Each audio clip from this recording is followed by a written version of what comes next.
This perp back with another video, and first and foremost, I want to excuse the background noise. It's storming outside and stuff, and just where I'm at, it's inconvenient. But I gotta make this review. This is Raising Kanan, or Power Book 3, Raising Kanan, Season 1, Episode 4. And man, I'm really enjoying this season so far. You know, a lot of slow building up to something towards the end of this season.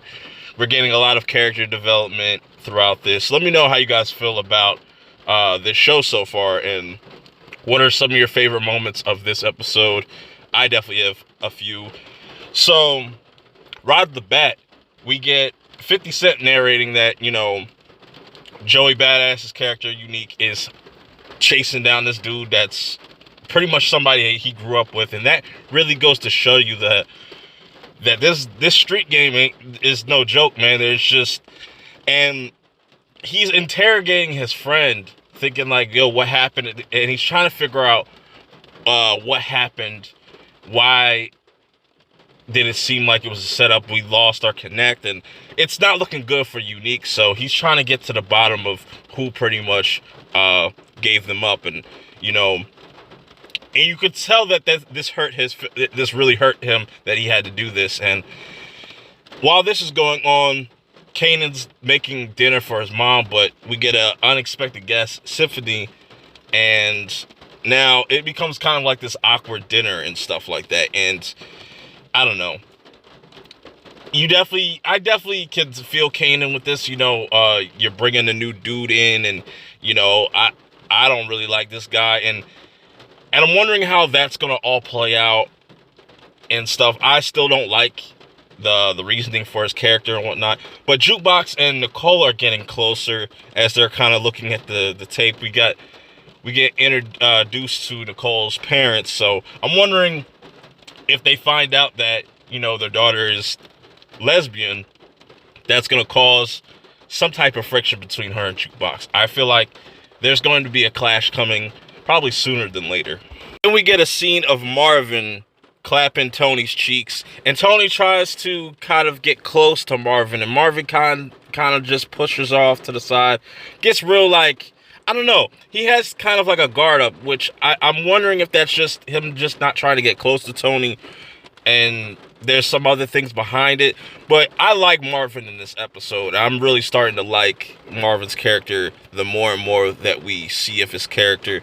Unique is still trying to figure out, all right, what can we do, how we can fix this situation. And, you know, Rock is getting into Kanan, talking about, you know, you have to take your schoolwork serious.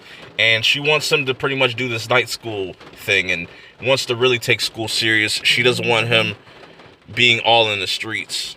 Next, we follow up from last week's episode where, you know, we meet this guy, Crown, and he finally gets Famous in the studio. That's Jess's brother.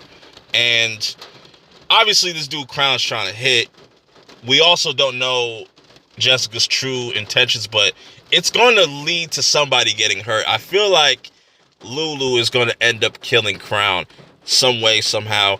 And I'm also thinking that, like, Famous is also going to have a bigger role going forward in this series. Probably not this season. I don't know if it's going to be this season, but I feel like they're going to include him into something with the music side of things, because that's interesting that, you know, there's a lot of people that don't really like his music, and I'm wondering if that's going to be a thing down the line. I really feel like Famous and Lulu are going to really cross paths at some point, and it's not going to be a good thing. I don't know. Let me know how you guys feel about that.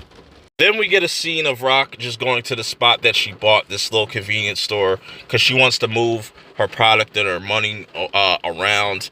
And I have to kind of clear something up, because I thought in the preview it was like Marvin trying to kind of start his own thing, but they established earlier in the season that, you know, they want to move things around because things are we're getting messy, I should say. Also, we get a little scene of Kanan and I forget old girl's name.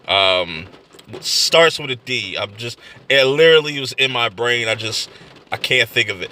Deneva? Deneva. I think it's Deneva. I don't know. It's late. They have kind of a moment, but also this is a perfect opportunity for Unique's character to come in and kind of manipulate the situation, trying to figure out, I like that he kind of plants the seeds in her mind to let her know, like, yo, maybe Kanan has something to do with it, and maybe he's lying to you.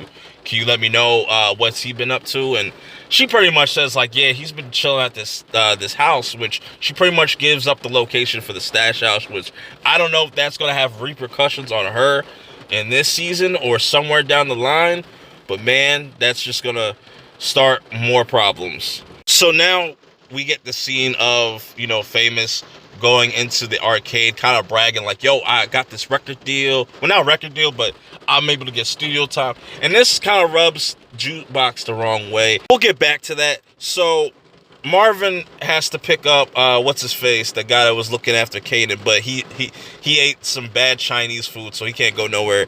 Marvin picks up Kanan, tells him, like, you gotta come to the stash house. We gotta move this stuff.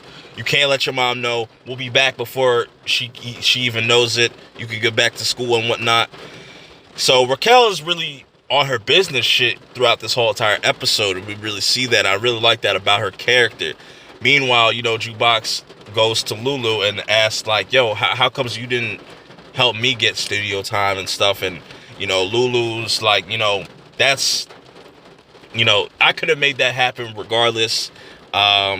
I like this moment. I'm wondering if Lulu is going to take Jukebox under his wing, and then while that's going on, Marvin's going to take Kanan under his wing, and it's all playing up perfectly. I have some thoughts at the end of this review. Just stay tuned. So they go to the stash spot, and of course Unique's watching already, so he's got eyes on that. While this is going on, Jukebox and Nicole, we have a little interesting moment with those two, which, like, this is one thing I'll say about this series is they do a lot of jumping around randomly, and I wish they would have just not do that. It really kind of makes the episode a little bit choppy. I don't know, that's just a little nitpick. It wasn't as bad, but I just definitely notice it as each episode goes along. Anyways, Marvin ends up leaving for a little bit, which leads the stash house to get ran in by like 3 guys. One guy got a gun to Kanan's head, tell him get on the ground and stuff like that.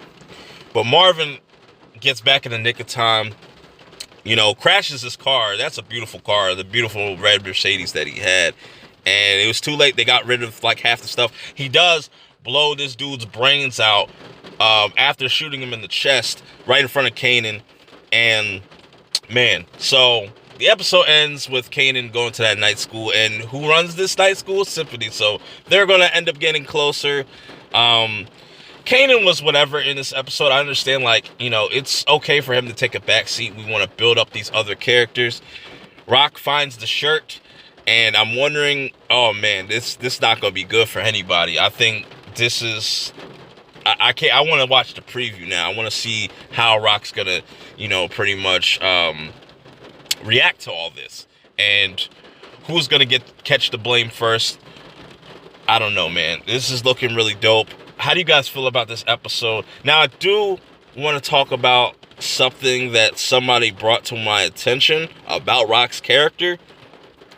Supposedly, her character is still alive because her name gets dropped in season 2 of Power, which would be weird because where is she now? Why hasn't she popped up? Are they saving her appearance for book 2 or probably Tommy's spinoff? It just doesn't seem to match up. That's why I say I have to go back and rewatch it because it kind of doesn't make sense to me.